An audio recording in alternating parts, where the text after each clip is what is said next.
எல்லாருக்கும் வணக்கங்க. இந்த பதிவில் நம்ம பார்க்கக்கூடியது மிதுன ராசியில் பிறந்த நண்பர்களுக்கு வரக்கூடிய ஏப்ரல் மாதம் சாதகமாக இருக்குமா அல்லது பாதகமாக இருக்குமா? வரக்கூடிய ஏப்ரல் மாதத்தில் மிதுன ராசியில் பிறந்த நண்பர்களுடைய வாழ்க்கையிலையும் வாழ்வாதாரத்திலையும் இந்த பிரபஞ்சம் எந்த மாதிரியான மாற்றங்களை தரப்போகுதுன்றது பற்றி தானுங்க ஆதாரபூர்வமாக வேதகால முறையில் துல்லியமாக இந்த பதிவில் நம்ம பார்க்க போகிறோம். இந்த பதிவும் முழுமையாக பார்த்துட்டு உங்களுடைய கருத்துக்கள் என்னன்றது கமெண்ட் பாக்ஸில் பதிவு பண்ணுங்க. ஏப்ரல் மாதம் 1ஆம் தேதி செவ்வாய்க்கிழமை அதிகாலை பரணி நட்சத்திரம் 2வது மாதம் மேச ராசி தனுசு லக்னத்தில் தானுங்க இந்த மாதம் பிறக்கப்படுது. ஏப்ரல் மாதத்தில் மிதுன ராசிக்கு 10வது பாவகன் சொல்லக்கூடிய தொழில் ஸ்தானத்தில் 5 கிரகங்களுடைய சேர்க்கை, அதுபோக இந்த மாதம் முழுவதும் இருக்கக்கூடிய கிரக அமைப்புகளுக்கு உண்டான பலன்கள் முழுமையாக இந்த பதிவில் நம்ம பார்க்க போகிறோம். மிதுன ராசிக்கு மட்டுமே உண்டான மிகப்பெரிய ஒரு பிராப்தம் என்னன்னா, தக்ரியஸ்தானாதிபதி சூரிய பகவான். வேறு எந்த ராசி நண்பர்களுக்கும் தக்ரியஸ்தானாதிபதி சூரிய பகவானாக வரமாட்டேன். அப்படி மிதுன ராசியில் பிறந்தவங்களுக்கு மட்டும்தான் தக்ரியஸ்தானாதிபதி சூரிய பகவான். ஒரு வேலை செய்யணும்னு முடிவு பண்ணிட்டா 1000 பேர் சொன்னாலும் அந்த வேலை செய்யாமல் விட மாட்டாங்க. யார் என்ன சொன்னாலும் தம் மனசில் என்ன தோணுதோ என்ன நினைக்கிறாங்களோ அது செய்துட்டு போயிடுவாங்க. இது மிதுன ராசி நண்பர்களுடைய பிரதானமான ஒரு குணம். மிதுன ராசியாதிபதி புதன், மிதுன ராசிக்கு 4வது பாவகத்துக்கு அதிபதி சுபஸ்தானாதிபதி புதன், தக்ரியஸ்தானாதிபதி சூரிய பகவானோட மிதுன ராசிக்கு 10வது பாவகன் சொல்லக்கூடிய தொழில் ஸ்தானத்தில் இருக்கக்கூடிய அற்புதமான தருணம். சூரியனும் புதனும் ஒரு பாவகத்தில் இருந்தால் புதனாதித்ய யோகம். சூரியனுடன் புதன் ரொம்ப பக்கத்தில் இல்லாமல் அஸ்தமனம் ஆகாமல் இருந்தால் அது யோகம், அஸ்தமனமாக இருந்தால் அது யோகம் இல்லை. பொதுவாக சூரிய பகவானோட எந்த கிரகமும் 5 டிகிரிக்குள்ளார இருந்தால் அந்த கிரகம் அஸ்தமனம் ஆகிடும்.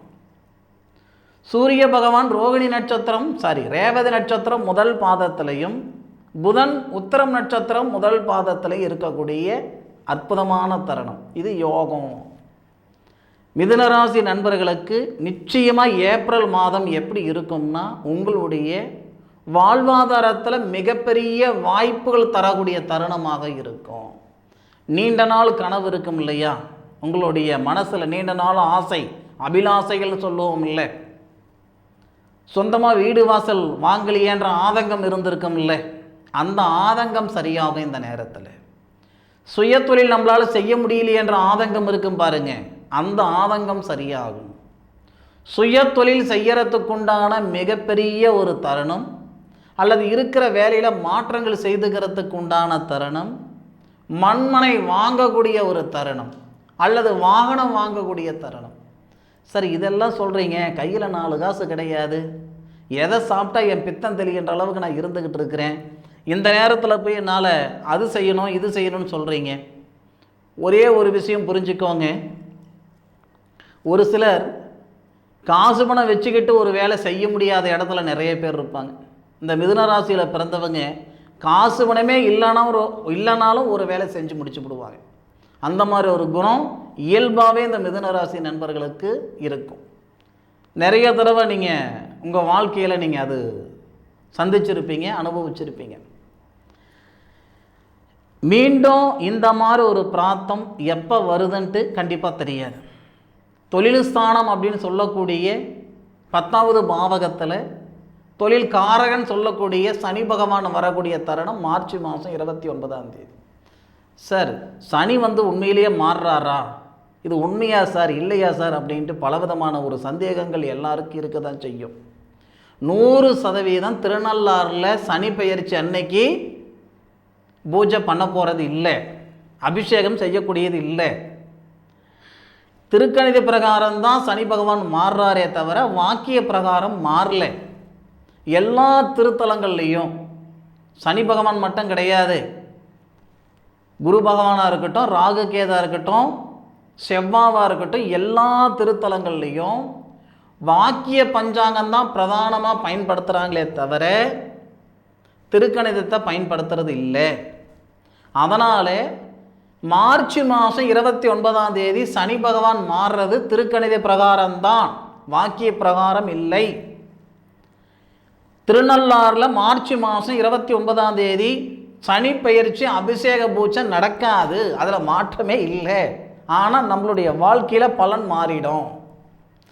வாக்கியத்திலிருந்து திருத்தி எழுதிய கணிதம்தான் திருக்கணிதம், அதை புரிஞ்சுக்கோங்க.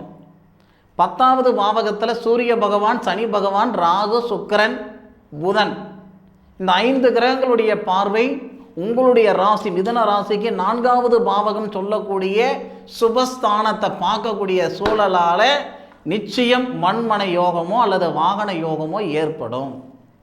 பொருளாதார ரீதியாக இருக்கிற பிரச்சனைகள் வெகுவாக குறையறதுக்கான வாய்ப்புகள் உண்டு. 10 ரூபா கொடுத்து இதில் தான் பிழைக்கணும், பிழைச்சி காட்டி விடுவீங்க. 10,000 ரூபாய் கொடுத்தாலும் 10 ரூபா பொழப்பு தான் பிழைப்பீங்க. மிதுனராசி நண்பர்களுடைய குணம். மற்றவங்களுடைய மனநிலையில் இருந்து தான் நீங்கள் யோசனை பண்ணுவீங்க. எடுத்துமா கவுத்துமா அப்படின்னு ஒரு செயல் செய்திட மாட்டீங்க. உங்களுக்கு மட்டுமே முக்கியத்துவம் கொடுத்து நீங்கள் வாழ்ந்துருந்திருந்தால் எப்பயோ நீங்கள் கோடீஸ்வரன் ஆகிட்டு இருந்திருப்பீங்க. உங்களை சார்ந்தவங்களுக்கு கொடுக்கக்கூடிய கொடுத்த முக்கியத்துவம் உங்களுக்கு நீங்கள் கொடுத்துருக்க மாட்டீங்க. ஒரே வார்த்தையில் சொல்லணும்னா சுயநலம் இருக்காது. சரி, இதெல்லாம் ஒரு புறம் இருக்கட்டும். உங்கள் ராசியில் செவ்வாய் மாத தொடக்கத்தில் அதாவது ஏப்ரல் மாதம் 1ஆம் தேதி சொன்னோம் இல்லைங்களா, 1ஆம் தேதியிலிருந்து 3ஆம் தேதி வரை உங்கள் ராசியில் இருக்கிறார். செவ்வாய் லாபஸ்தானாதிபதி உங்கள் ராசியில் பாவியாகி உங்களுக்கு சாதகமாக இருக்கிறார். லாபஸ்தானத்தில் தனஸ்தானாதிபதி நமக்கு சந்திரன், இதுவே நல்ல யோகம் தானுங்க. இந்த யோகத்தால் உங்களுக்கு வரக்கூடிய அமைப்பு என்னன்னா, பொருளாதாரத்தில் இருக்கிற சங்கடம் நான் முதல்ல சொன்ன மாதிரி வெகுவாக கம்மியாகும், குறைவாகும். அதுபோக கொடுத்த இடத்துல வாங்க முடியலையேன்ற கவலை நிறைய பேருக்கு இருக்கும். வாங்கின பணத்தை கட்ட முடியலையேன்ற கவலை இருந்தாலும் அது கட்டிவிட்டு தான் மறு வேலை பார்ப்பீங்க. உசுறு போனாலும் வாங்கின பணத்தை கட்டாமல் போய் சேர மாட்டீங்க. அந்த மாதிரி ஆட்கள் தான் மிதுன ராசியில் பிறந்தவங்க. கொடுத்த பணம் வரலையேன்ற ஆதங்கம் இருக்கும் இல்லையா, அந்த ஆதங்கம் கூட வரக்கூடிய ஏப்ரல் மாதத்தில் கொஞ்சம் கொஞ்சமாக சரியாகும். கொடுத்த பணம் வந்து சேர்றதுக்கான வாய்ப்புகள் உண்டு. உங்கள் ராசியாதிபதி நிலை சரியாக இருக்கிறதுனால வெளிநாடு தொடர்புள்ள வேலைகள் செய்கிறதுக்கும், வெளிநாட்டில் ஏற்கனவே இருந்த நண்பர்கள் இருக்கிற நண்பர்கள் நிலையாக நிரந்தரமான ஒரு உத்தியோகம் வந்து சேர்றதுக்கும், செய்கிற உத்தியோகத்தில் அடுத்த லெவல் பதவி உயர்வு வர்றதுக்கும், வெளிநாட்டில் இருக்கிற நண்பர்களுக்கு அந்த நாட்டு குடியுரிமைக்காக நான் முயற்சி பண்ணுறேனுங்க, அந்த குடியுரிமை வந்து சேர்றதுக்கும், அல்லது அந்த நாட்டில் ஒரு மண்ணு மனம் வாங்கிறதுக்கான ஒரு பிரார்த்தத்தை இந்த பிரபஞ்சம் தரப்போகுது. சார், வாய் இருக்கு, உங்கள் வாயை உங்கள் உருட்டு, நீங்கள் உருட்டுங்க, இப்படியெல்லாம் சொல்லக்கூடியவங்க நிறைய பேர் இருக்கதா செய்கிறீங்க. ஐயா, ஆதாரம் இல்லாமல் எந்த விஷயம் நான் சொல்லலை. நான் ஒன்று சொல்கிறேனுங்க, நான் சொல்கிறது நடக்கணும்னு விதி இருந்தால் அது மாறவா போகுது? இந்த நேரத்தில் உங்கள் கண்ணில் படணும் அப்படின்ற விதி உங்களுக்கோ அல்லது எனக்கோ இருந்திருக்கு. சம்மதமே இல்லாமல் இந்த நேரத்தில் கரெக்டாக உங்கள் கண்ணில் நான் படமாட்டேன் இல்லை. ஏன் இது ஒரு விதியாக இருக்கக்கூடாது? நான் உங்களை என்ன சொல்கிறேன்னா, எல்லா மாதமும் இருக்கிற மாதிரி இந்த மாதத்தை நினைக்காதீங்க. போனால் வராதது உசுறு, 2வது காலம். 5 கிரகங்களுடைய அமைப்பு உங்களுடைய தொழில் ஸ்தானத்தில் ஏப்ரல் மாதம் 1ஆம் தேதியிலிருந்து ஏப்ரல் மாதம் 13ஆம் தேதி வரைக்கும் தான் இந்த ஃபவர் பலன். அதுக்கு மேற்கொண்டு கூட உங்களுக்கு சூரிய பகவான் தான் மாறுறாரு, மீதி 4 கிரகம் மாறப்போகிறது இல்லை. இருந்தாலும் புதனாதித்ய யோகமாக இருக்கக்கூடிய நாட்கள் 13 நாள். ஏப்ரல் மாதம் 1ஆம் தேதியிலிருந்து 13ஆம் தேதி வரை நீங்கள் செய்யக்கூடிய செயல் நிச்சயமாக ஒரு நேரம் இல்லைனாலும் ஒரு நேரத்தில் மிகப்பெரிய வெற்றியை கொடுத்துரும். அதாவது பட்டம் பார்த்து பயிர் செய்யணும்னு சொல்லுவாங்க. நம்ம வீம்புக்கும் வீரியத்துக்கும் நினச்ச நேரத்தில் நினச்ச விதையை விதைக்கலாம் அப்படின்னு நினச்சோம்னா விதைச்ச விதை என்னவோ விளைஞ்சிரும், விளைஞ்சது தான் வீடு வந்து சேராது. அதுக்கு தான் நம்ம முன்னோர்கள் சொன்னாங்க பட்டம் பார்த்து பயிர் செய்யன்ட்டு. காலமும் நேரமும் சாதகமாக இருந்தால் தான் ஒருத்தருடைய வாழ்க்கையும் நல்லா இருக்கும், வாழ்வாதாரமும் நல்லா இருக்கும். இந்த நேரம் நிச்சயமாக உங்களை வளர வைக்கக்கூடிய நேரம். சம்பாதிக்கிறதுன்றது எல்லாரும் செய்கிறது, எல்லா நேரத்துலையும் பண்ணுறது. சாதிக்கிறது அப்படி கிடையாது பாருங்க. ஒரு சில நேரத்தில் ஒரு சிலரால் தான் சாதிக்க முடியும். இது மிதுன ராசி நண்பர்கள் சாதிக்கக்கூடிய நேரம், பயன்படுத்திக்கோங்க. ஏப்ரல் மாதம் 13ஆம் தேதி வரை யோகமான நேரம். 3வது பாவகத்துக்கு அதிபதி தகரியஸ்தானாதிபதி சூரியன் சொன்னேன் இல்லைங்களா, அந்த சூரியன் 11வது பாவகத்தில் வர்றதும் லாபம்தான். அப்போ 11வது பாவகத்துக்கு வராருன்னா தகரியஸ்தானாதிபதி உச்சமாயிட்டு தகரியஸ்தானத்தை பார்ப்பார். ஏப்ரல் மாதம் 13ஆம் தேதிக்கு மேற்கொண்டு இன்னும் உங்களுடைய வேகம் அதிகமாக இருக்கும். வேகத்துக்கு தகுந்த மாதிரி விவேகம் இருக்கணுங்க. வேகம் மட்டும் இருந்தால் காணாது, வேகத்துக்கு தகுந்த மாதிரி விவேகம் இருக்கணும், பார்த்துக்கிடுங்க. அதே மாதிரி அண்ணன் தம்பிகளுக்குள்ளே இருக்கிற சங்கடங்கள் சரியாயிடும், அக்கா தங்களுக்குள்ளே இருக்கக்கூடிய சங்கடங்கள் சரியாயிடும். இதுக்கெல்லாம் நல்ல சாதகமான நேரம். 4வது பாவகத்துக்கு அதிபதின்னு சொல்லக்கூடிய புதன் 10வது பாவகத்தில் இருக்கிறார். இது இந்த நேரத்தில் நீங்கள் செய்யக்கூடிய செயல் தான் பின்னுக்கு 10 வருஷம் கழிச்சோ 15 வருஷம் கழிச்சோ இல்லை 1 வருஷம் கழிச்சோ உங்களை தொழிலதிபராக ஆக்கிறது. இன்றைக்கி நீங்கள் செய்யக்கூடிய செயல் தானுங்க எதிர்காலத்தில் மிகப்பெரிய வளர்ச்சியாக இருக்கும். இன்றைக்கி கார்ப்பரேட் நிறுவனம் பல நிறுவனங்கள் இருந்தாலும் அந்த நிறுவனங்கள் ஆரம்ப காலத்தில் 1லேருந்து தான் ஆரம்பிச்சிருந்துருப்பாங்க. 5000 பேர் வேலை செய்கிறாங்க, 10,000 பேர் வேலை செய்கிறாங்க, 2000 பேர் வேலை செய்கிறாங்கன்னா இந்த 2000 பேர் வேலை செய்கிறதுக்கு எப்படி பார்த்தாலும் ஒரு 6 மாதம் அல்லது 1 வருஷம் ஆகிருக்கிறோம் இல்லைங்களா அந்த நிறுவனம். அந்த மாதிரி இன்றைக்கி நீங்கள் செய்யக்கூடிய ஒரு வேலை தான் பின்னாடி மிகப்பெரிய வெற்றியை உங்களுக்கு தரப்போகுது. இந்த நேரத்தில் உங்களுடைய சுய ஜாதகம் எந்த அளவுக்கு உங்களுக்கு சப்போர்ட் பண்ணுதுன்றது தயவு செய்து உங்களுடைய ஜாதகத்தை பாருங்கள். ஒரு 500 ரூபாய் 1000 ரூபாய் செலவு பண்ணி உங்களுடைய சாதகம் பார்த்துக்கிறதுல ஒன்றும் தப்பு இல்லை. ஏன்னா நல்ல நேர காலங்களை நல்ல நேரத்தை நமக்கு தெரியாமல் நம்ம தாரவாத்திரக்கூடாது, பார்த்துக்குவாங்க. உண்மையிலே சிறப்பாக இருக்குது. ஒரு ஜோதிடர் வாயிலிருந்து நம்ம ஜாதகம் நல்லா இருக்குன்னு சொன்னாவே கோடி புண்ணியன்னு சொல்லுவாங்க. மிதுனராசி நண்பர்களுக்கு பிரமாதமான நேரம்.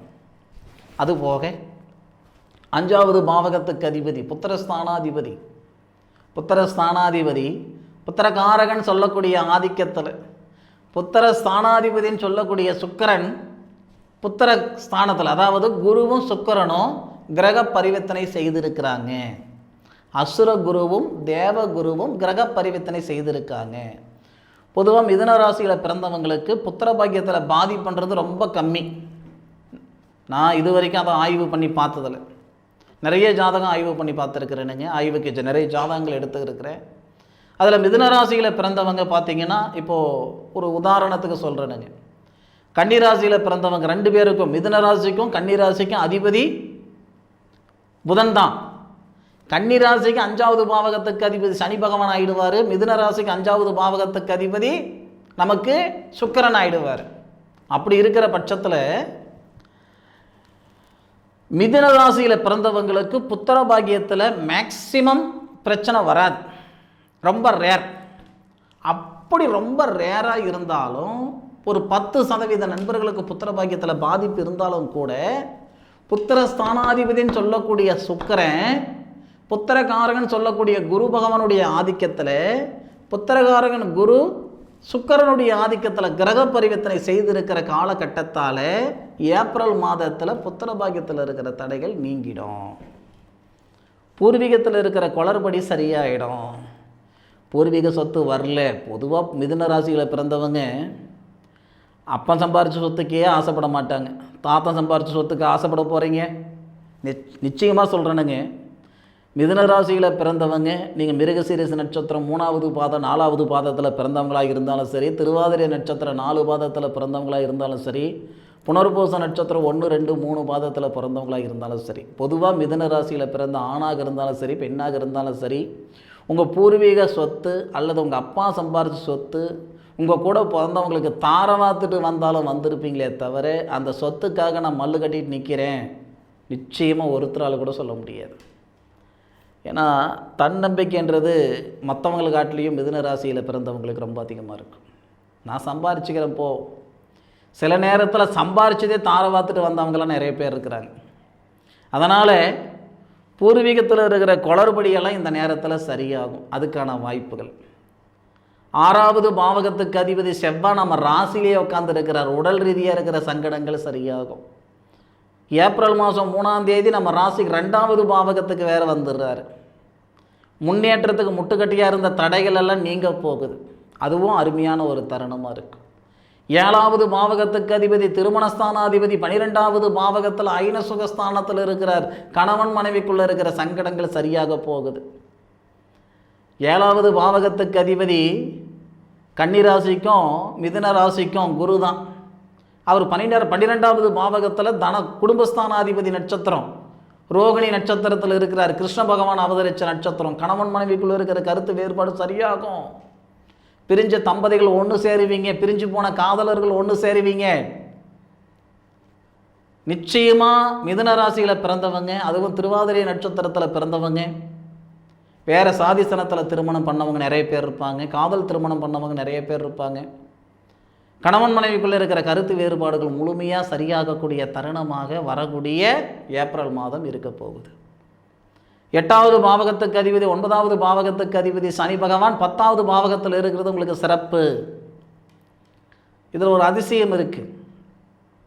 தனகாரகன் சொல்லக்கூடிய குரு பகவானுடைய ஆதிக்கத்தில் இருக்கக்கூடிய தொழில்காரகன் தனகாரகனுடைய ஆதிக்கத்திலிருந்து தனகாரகனை பார்க்குறார் சனி பகவான். இது பிரமாதமான நேரம். நான் முதலே சொல்லிவிட்டனே வேலையில் மாற்றங்கள் வரும்னு சொல்லிட்டு. இந்த நிமிஷத்துக்கு 20,000 ரூபாய் நான் சம்பளம் வாங்குகிறேன் அப்படின்னா ஏப்ரல் மாதத்தில் கண்டிப்பாக சொல்கிறேன், ஒரு 20% உங்களுடைய பதவி உயர்வு ஏற்படும். பதவி உயர்வு ஏற்படும், ஆனால் 20% உங்களுடைய சம்பாதனை உயரும். அதில் மாற்று கருத்து இல்லை. 20,000 ரூபாய் நீங்கள் சம்பாதிக்கிறீங்க அப்படின்னா 24,000 ரூபாய் நீங்கள் சம்பாதிக்கிறதுக்கான வாய்ப்புகள் கண்டிப்பாக வரும். அதில் மாற்று கருத்து கிடையாது. 10வது பாவகத்துக்கு அதிபதி தான் தொழில் ஸ்தானாதிபதினு சொல்லக்கூடிய குரு 12வது பாவகத்தில் மறைஞ்சிருந்தாலும் தனஸ்தானாதிபதி சாரம் வாங்கியிருக்கிறது சிறப்பு. ஏறத்தாழ வரக்கூடிய ஏப்ரல் மாதம் ஏறுமுகமாக இருக்கும்ன்றதுல எந்த விதமான மாற்று கருத்தும் கிடையாது. கூட உங்களுடைய சுய ஜாதகத்தை பார்த்துக்கோங்க. சுய ஜாதகத்தில் இருக்கக்கூடிய கிரக அமைப்புகள் எப்படி இருக்குதுன்றது ஒரு முறை தயவு செய்து பாருங்கள். நேர காலங்கள் சாதகமாக இருக்கும்போது உங்களுடைய சுய ஜாதகமும் ஓரளவுக்கு சப்போர்ட் பண்ணிச்சுன்னா பிரமாதமாக இருக்கும். பார்த்து உங்களுடைய ஜோதிடர்கிட்ட உங்களுடைய ஜாதகத்தை பார்த்துக்கிடுங்க. சரிங்களா? நிச்சயமாக இந்த பதிவு உங்களுக்கு பயனுள்ளதாக இருக்கும் அப்படின்னு நான் மனசார நம்புகிறேன். இந்த பதிவு பற்றி உண்டான கருத்துக்களை கமெண்ட் பாக்ஸில் பதிவு பண்ணுங்கள். மீண்டும் அடுத்த ஒரு அற்புதமான தருணத்தில் உங்கள் அனைவரையும் சந்திக்கும் வரை உங்களிடமிருந்து விடைபெறுவது உங்கள் வீட்டு ஜோதிட நண்பனான மா காளிதாஸ் மணிகண்டன். திருச்சிற்றம்பலம். வாழ்க வையகம், வாழ்க வளமுடன்.